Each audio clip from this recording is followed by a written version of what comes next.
Hello guys. As you guys know, I have a series here on YouTube where I talk about real events that's actually happened to me. Typically they involve the mundane experiences I've had through my school-going years. However, this is a little bit something different. While, yes, it is technically true, it's not in the same vein as those other stories simply because of the fact that it has its roots in horror. Well, there are a lot of people on Reddit copywriting other YouTube channels over using their supposed real stories. I would like to give you one that comes from the mind and experiences from the narrator itself. So with that being said, why don't I simply tell you one terrifying tale of the paranormal. That being said, let's begin.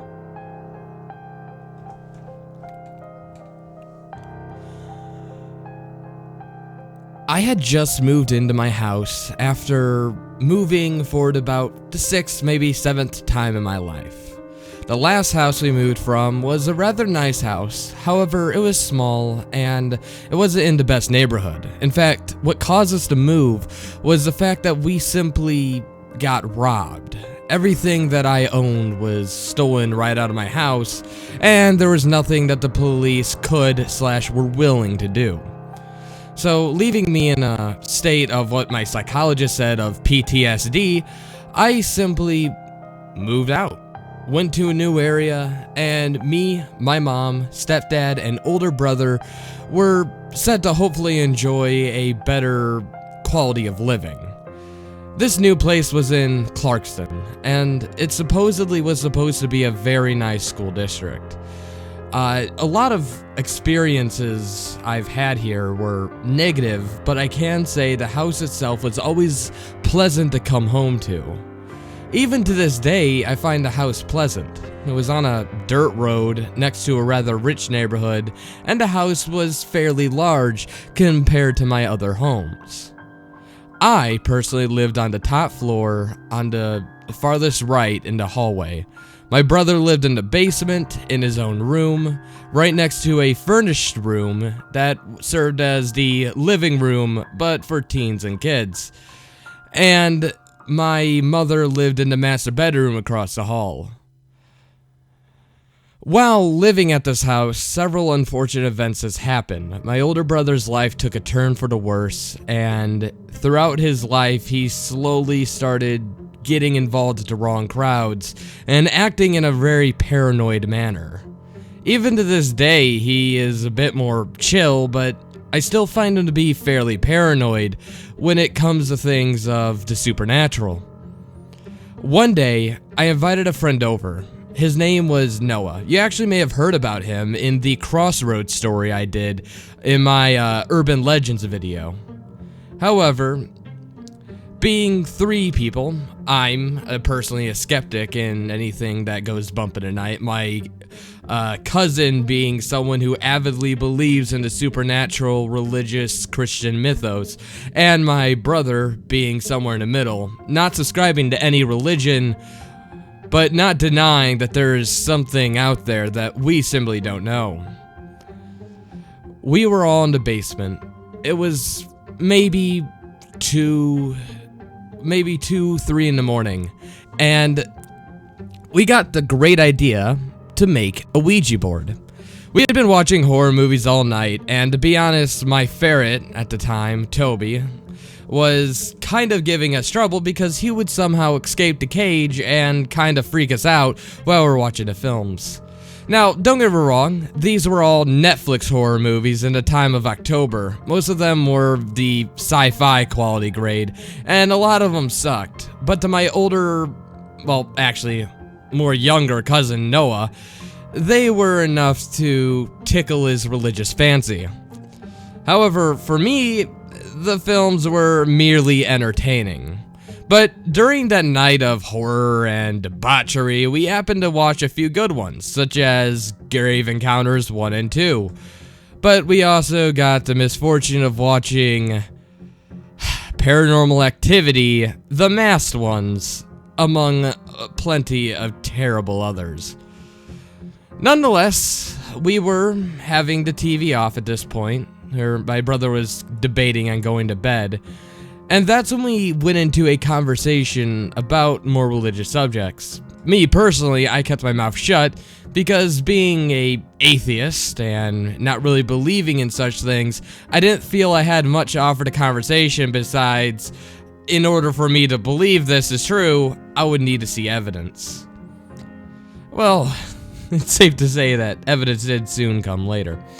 During this conversation between my cousin and my older brother, the subject of Ouija boards and their, relation to Jesus and other things came up.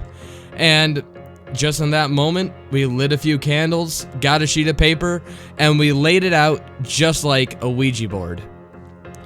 Once we got the Ouija board all set up, we made a makeshift, whatever those things that you used, it's like a little glass thing, and you put it over the numbers. I don't really know what they actually call that, but we made a makeshift one out of a small shot glass, which acted almost like a magnifying glass when you flipped it upside down. And before we actually started using the board, after setting it up, my older brother began to tell about a time or something that happened to my mother when she first used the board. Apparently, when she used the board, a lot of strange things would happen with the board, including it getting thrown around a room, her hearing noises at night, and proceedingly getting worse and worse nightmares, until eventually she woke up to find a Ouija board going from her room to the front doorstep. She proceeded to burn it and throw it away. We were like, you know what, if something like that actually did happen to us, it would be definitive proof that a spirit could be contacted through this method. But nonetheless, I kind of had this sneaking feeling that there was nothing behind it. Although I cannot deny, when you're surrounded by candles in a pitch black basement, you tend to get eerie feelings, no matter how skeptical you may be. Me, my older brother, and my cousin are about ready to start. My older brother proceeds to say, it's been really hard these last couple of months, but it's been really hard being in this basement by myself every night. I tend to find myself having to leave the TV on. I can't really sleep without some sort of noise in the background, and every time all the lights are off and I'm alone in my room, I hear what sounds like children trying to talk to me. I think I see an older man in my fucking closet, and it fucking scares the shit out of me. At this point in time, I just thought he was bullshitting because, you know what, when you're in that atmosphere, it is nice to get scared, and you always want to be the one who makes the whole event fun for everyone else. Not to mention that the Ouija board was my brother's idea, but nonetheless, my cousin seemed to be unsettled while I seemed to be unamused. We all put our hands on the shot glass, and we simply repeat the words, Ouija, Ouija, Ouija. Apparently, my brother thinks, or apparently I was told that saying Ouija and chanting that was supposed to invite spirits. Once we did that for maybe 5 minutes, at least it felt like 5 minutes, my brother initiated the question, is there anybody here? The room went silent. No one was talking. We were even keeping our breathing down just so we can make sure we heard anything. And I know what you guys might be thinking. The Ouija board's gonna go flying across the room and there's gonna be a spooky, scary demon who goes, right, you gotta die. But no, it was a lot more subtle, a lot more insidious than that. I was sitting there, holding my hand lightly onto shot glass. And that's when the door to my brother's room slowly creaked open. Now, if you don't know something about my brother's room, it's that the door is uneven, making it locked in to the wall and requiring great force to open or shut the door. The fact that the door went from completely shut to creaking open, like, it shocked all of us. We simply stared at the door in utter silence for a total of maybe another 3 minutes. We asked the question again. Is there anybody here? Thinking that it had to be some sort of fluke. And once again, the door opened itself a little bit more. So the door went from being locked into the wall to being a slight crack to opening enough for a small child to squeeze through the hole without disturbing the door. We were severely freaked out, and despite me being the skeptical one in the group, my cousin Noah suggested that maybe the wind blew it, and we just happened to coincidentally happen to open the door by accident, or some sort of coincidence happened, and this is gonna be happening. I mean, nonetheless, the question was raised again after Noah said that, and once again, the door opened ever so much slightly, but this time, there was a subtle whisper in the room. I can't really remember or make out the words, but it sounded like a dying old man whispering the word orange juice. Similar to this. Orange juice. This wasn't the wind, it was a subtle whisper, as if there was someone standing on the table, looking down, and trying to yell as loud as he can, but not having the lungs to be able to do so. We were severely scared at this point, and I went over to the light to turn it on. Now, something you should understand about our light board is that the lights were uncovered, meaning that it was quite literally a metal box embedded in a bunch of wires with a plastic switch attached to it. So if I wasn't careful, I could send a severe shock to myself. I tried to turn on the light, but sadly, to my misfortune, the breaker box seemed to have been disrupted. None of the lights would turn on, and the only thing providing us light at this point in time was the candles we had lit previously. Now we were getting severely spooked, and I'm telling you, this is a true story that actually happened to me. I went outside to the breaker box, and I went to go try flipping switches and all that, and I could get the garage door one to open, and I could get the lights around the house to work, but every time you went downstairs to the basement, the lights simply wouldn't turn on. When I actually returned to my basement for the third time after trying to get the breaker box to work, it turns out that my older brother and my cousin had seen an apparition of what appeared to be a small girl. However, the feeling that they got from the girl, at least explained to me, was that this girl did not feel or speak or look like how a small girl should. She seemed to have this malevolent atmosphere to it, some sort of sinister intent. But the best way to describe it to you, as it was described to me, is that it was like a small 6, maybe 7-year-old girl wearing a white and pink flower dress that had this weird and unnerving smile on her, just standing there in the doorway. Now, I know this was true, or at least I knew that there's a part of this that had some truth to it, because none of them left their spots, at least from what I could tell, and on top of that, the bedroom door to my older brother's room was swung completely open.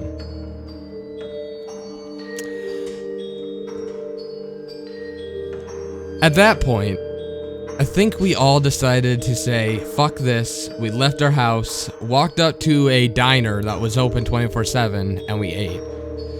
We tried to avoid any talks of the supernatural, and it was really odd being in this situation.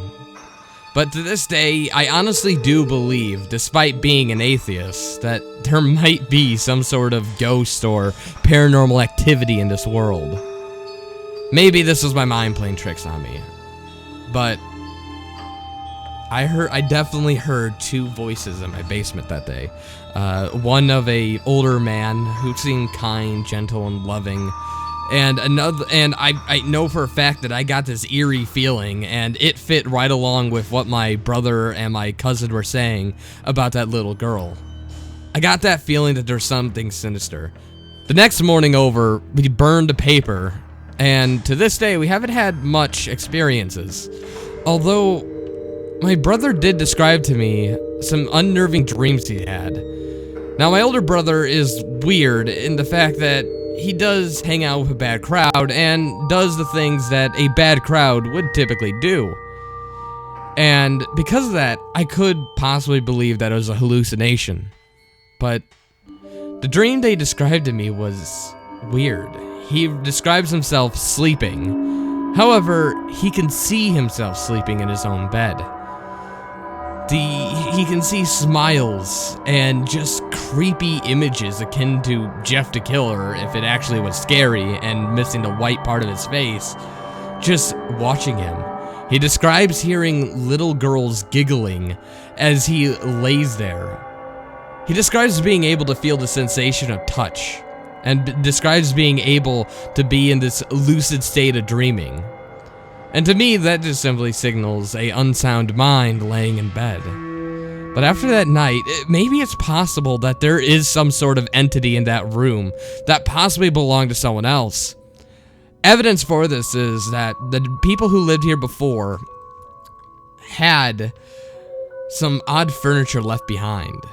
At least, when we moved in, there was furniture left in the basement that seemed to be very odd. In the room that was classified as my older brother's, there was a weird bed that seemed to be made out of some sort of aluminum bars, painted in a rainbow shape. I wish I had this for you now, but sadly it's been repainted and it's been placed into my younger brother's room. But when I saw it, I got this odd Lego brick feeling from it. And it definitely did belong to a young child, possibly one who is no longer in a crib. Another odd thing is that a lot of very old things were left in the basement, such as 1950s unopened bottles of cola, a cola container, broken skis, and I'm just saying off the top of my head, but a weird porcelain figurine that simply stood in my older brother's room of a mailman holding a newspaper to a dog and trying to get away from it. That being said, I definitely do still get eerie feelings while in the basement. And I honestly feel bad for my older brother who's down there. But if you guys were wondering or wanting to hear an actual ghost story from me, this story is 100% true. This is me, your host at Creepy Reading, telling you that this happened in the summer of 2014. At this point in time, my cousin doesn't hang out with me anymore, and my older brother is attending college at ITT. And it's still really creepy to think about these things. Anyway, if you want to hear more stories like this, let me know and leave it in the comment section below. I definitely do have more, as I've moved around a lot, and I've definitely had my fair share of paranormal experiences. When I was younger, I was absolutely obsessed with the occult, and let's just say I did not make any attempts to, well, avoid it. If you like stories like this, and if you want to hear more in the future, please feel free to hit that like, favorite, and subscribe button. I can't tell you how much it actually helps me out. I was told by my network that doing end cards like this would really help out, but I have links to 2 videos right here that are done in a similar manner to this. One is to the last school bully story I did, and another one is to one of my favorite creepypastas I've ever narrated, the cell phone game. If you're interested in hearing either, I would like to implore you that most of my stories are, well, 16 plus, and keep that in mind while listening to this. I know this was rather tame and all that. Anyway, if you're willing to hit that subscribe button on the video or like to go to my channel and check me out, it really would help a lot. And if you really want to help out, please feel free to go to my Patreon and donate anywhere from $1 to $10 or whatever. Any little donation helps me out. Thanks for listening. I'm your host, That Creeper Reading, signing off.